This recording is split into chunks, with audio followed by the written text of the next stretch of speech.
Welcome to Simply Explained English. I am Lisa. And I'm Eric. Do you want to improve your English easily? If so, you're in the right place. Okay, today we'll listen to the first part of a life story taking place between two homeless men.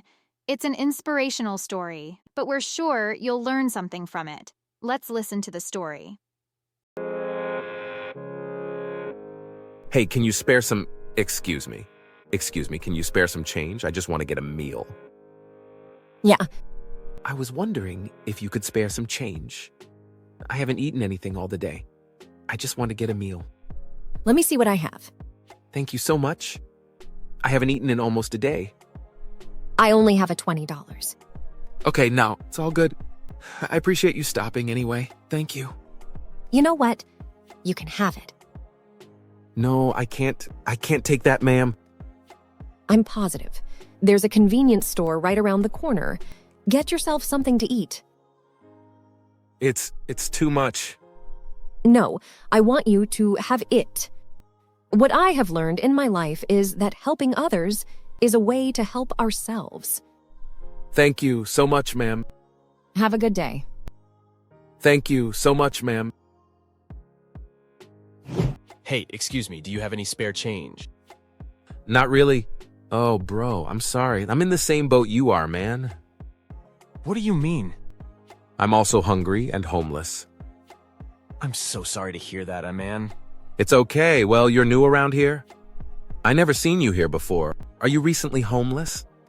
Yeah, recently. How did you know?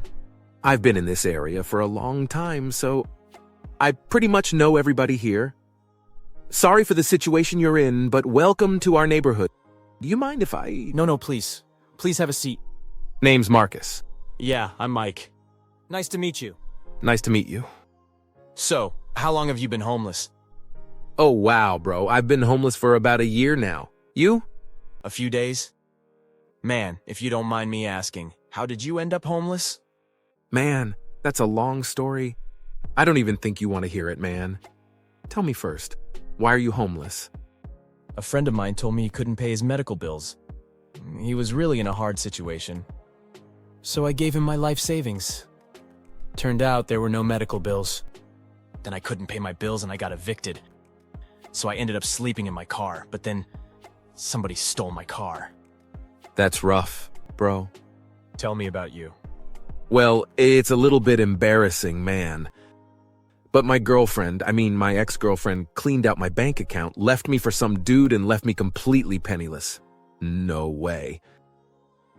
Then a month later, I got laid off from my job. I had no money to pay the bills, so I ended up homeless in the streets, bro. Man, I'm so sorry to hear that. It's okay, man. You got to stay positive. Everything in life is temporary. You know what I mean? I know I'm going to get back everything I lost. I've been applying for jobs, just no luck yet. Look, you're very new around here, brother. Let me give you a hand in a... So take it, please. Oh no, man. I can't accept that. Sure you can, man. Just go and get some breakfast for yourself, man. Look, don't get me wrong. I appreciate the gesture, but I can't take this. Just go and get some breakfast for yourself, man.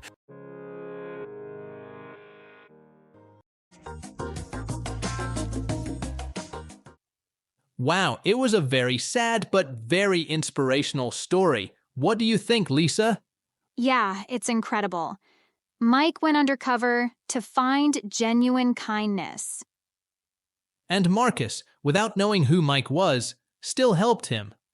Real character. Exactly. And Mike gave back, not just money, but a real opportunity. Small acts of kindness can change lives. Absolutely, Eric. Okay, well, what are the words today, Eric? Okay, Lisa. The first word today is penniless. Then we will continue with to end up and turn out. Then to apply. The final one is to be in the same boat. Let's start with the first word. The first word is penniless. Penniless. Let's hear how it was used in the story. Left me for some dude and left me completely penniless. Penniless is an adjective that means having no money at all. If someone is penniless, they don't have any money to spend. So if I forgot my wallet and couldn't buy lunch, I might say, I am penniless. Well, not exactly, Lisa. Being penniless usually means you have no money for a longer time, not just for one lunch. It describes someone who is completely out of money, often in a serious way. Oh, I see. So it's not just about not having money for a moment. It's really not having any money at all. Exactly. Let's look at an example. Imagine a man who lost his job. He used up all his savings and can't pay his bills anymore. We can say he is penniless. That's a clear example. It sounds a little sad, though. It can be. Here's something important to know. Penniless is more common in formal. I see. So people don't say penniless much in casual conversation? Right. In casual English, people often say broke. For example, I'm broke right now, so I can't go to the movies. That's helpful to know. If so, penniless sounds good for storytelling or writing, doesn't it? Absolutely. For example, in a story, you might read, "The artist was penniless, but he had big dreams." I like that. Or, after spending all her money on travel, Maria found herself penniless but happy. Perfect example. So, to sum up, penniless means having no money for a while. It's an adjective, and it's more formal than broke. And with that, we've explained the word penniless pretty well. Let's move on to the next word. The next word is to end up. To end up. Let's hear how it was used in the story. If you don't mind me asking, how did you end up homeless? To end up is a phrasal verb, and it is such a handy phrase in English. It means that something happens as a result, often unexpectedly. Exactly. It's like saying, this is what finally happened, even if it wasn't planned. Right. Let's dive into how we use it. First, we use to end up when talking about where we are or what happens in the end. For example, if you plan to visit one cafe but it was closed, you might say, I wanted to go to Cafe A, but I ended up at Cafe B. That's a great example. It shows that your final situation was different from the original plan. Yes, another example is, after getting lost, we ended up in a small village. So they didn't plan to go to the village, but that's where they were in the end. Exactly. Now, let's look at the grammar. End up is a phrasal verb. It's usually followed by a verb in the ing form or by a place. Like, I ended up staying at home all weekend. Or she ended up working late at the office. My next question, how formal is to end up, Eric? Well, it's more casual. We use it a lot in conversation and informal writing. Let's quickly review. To end up means the result or final situation, often unexpected. Use verb plus ing or a place after it, and remember, it's more casual. Perfect summary, Lisa. Okay, well, that's it for the word end up. Let's move on to the next word. The next word is turn out. Turn out. Let's hear how it was used in the story. Turned out there were no medical bills. Then I couldn't pay my bills, and I got evicted. So let's explore what it means, how to use it, and, of course, some examples. To turn out is a phrasal verb, and it means to discover or know the result of something, usually in a way you didn't expect. That's right. It's like saying, this is how it happened in the end. For example, I thought the test would be really hard, but it turned out to be easy. So, the person expected the test to be hard, but the result was different. It was easy. Exactly. Another example.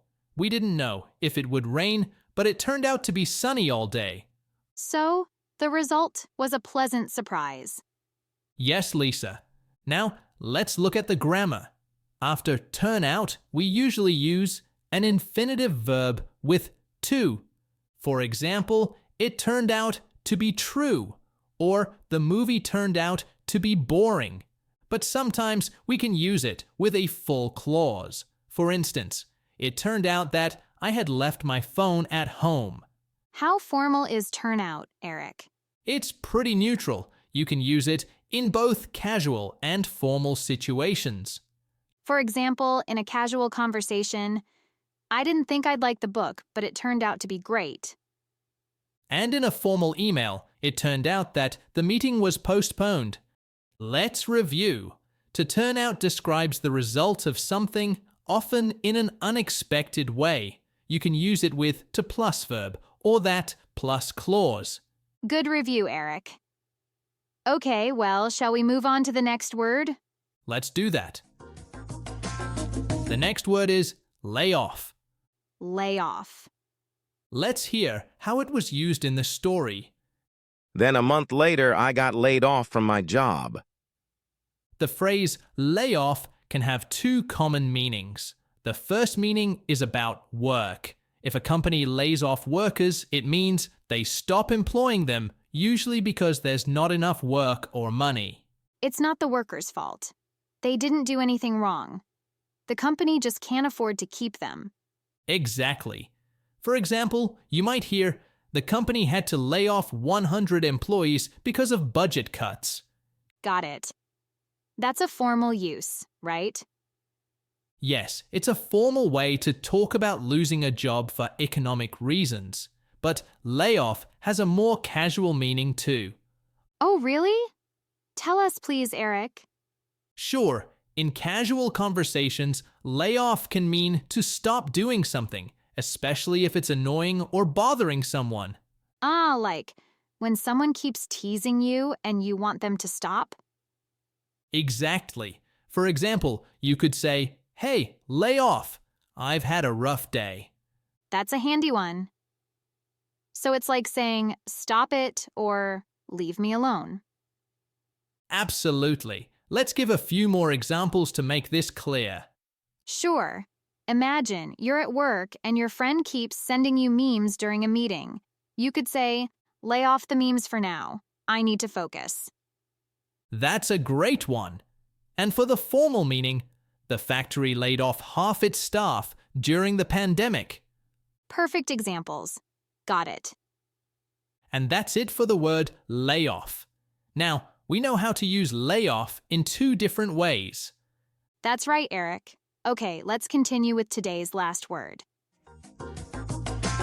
Sure, the last word is in the same boat. In the same boat. Let's listen to how this idiom was used in the story. Not really. Oh, bro, I'm sorry. I'm in the same boat you are, man. In the same boat is an idiom. If you say you're in the same boat as someone, it means you're in a similar difficult situation. For example, imagine you and your friend both have a big exam tomorrow. You could say, "We're in the same boat. We both need to study all night." I get it. It's like saying we're dealing with the same problem.